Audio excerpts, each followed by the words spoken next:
আজকে একটা নিউজ দেখে সত্যি মানে এত মেজাজটা খারাপ হয়েছিল, মন চাইছিল যে গরুগুলারে একেবারে গোয়াল ঘরে নিয়ে বাইন্দা রাখি।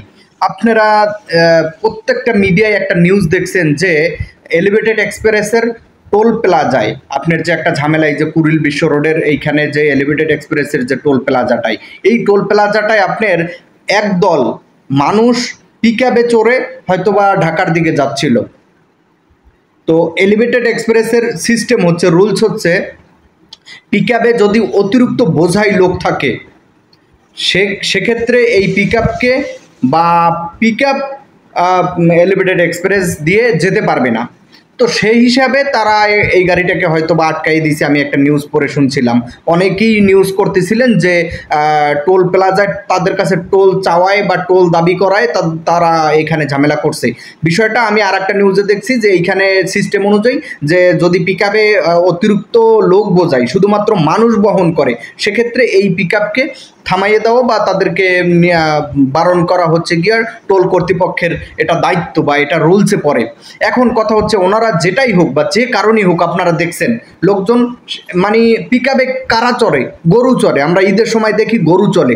বাংলাদেশে এই নিয়মটা, এই সিস্টেমটা এখনও চলতেছে। একটা এলিভেটেড এক্সপ্রেসের মতো জায়গায় একটা পিকআপ কিভাবে গরুর মতো বোঝাই কইরা মানুষজন নিয়ে যাইতেছে ঢাকার দিকে। কে ভাই, বাস নাই, মাইক্রো বাস নাই, অন্য কোনো যানবাহন নাই, পিকআপে করে গরুর মতো যাইতে হবে কেন? আর যাদেরকে নিছিল এরা সত্যি গরু।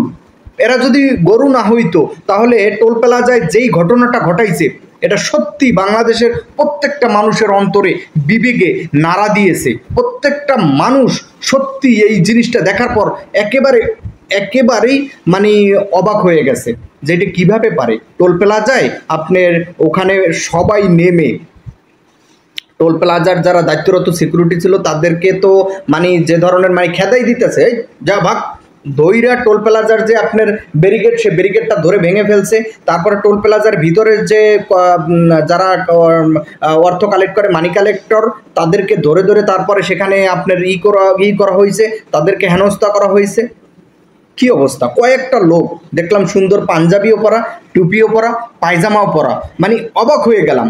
এরা মানুষ না গরু? আমার মনে হয়েছিল যে পিকআপে যে কয়টা লোক ছিল এরা প্রত্যেকেই গরু।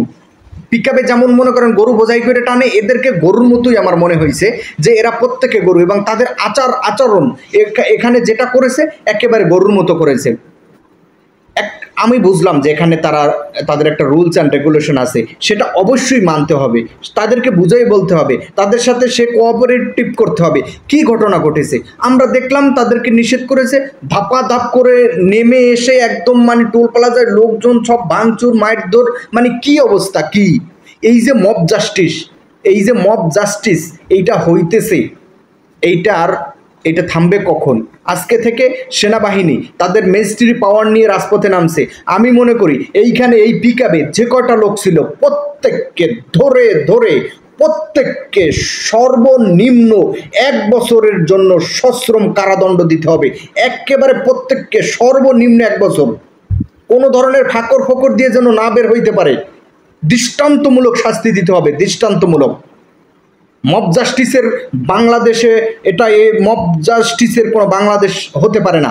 আমরা চাই না, আমরা চাই সুন্দর, শান্তি, শৃঙ্খল একটা দেশ।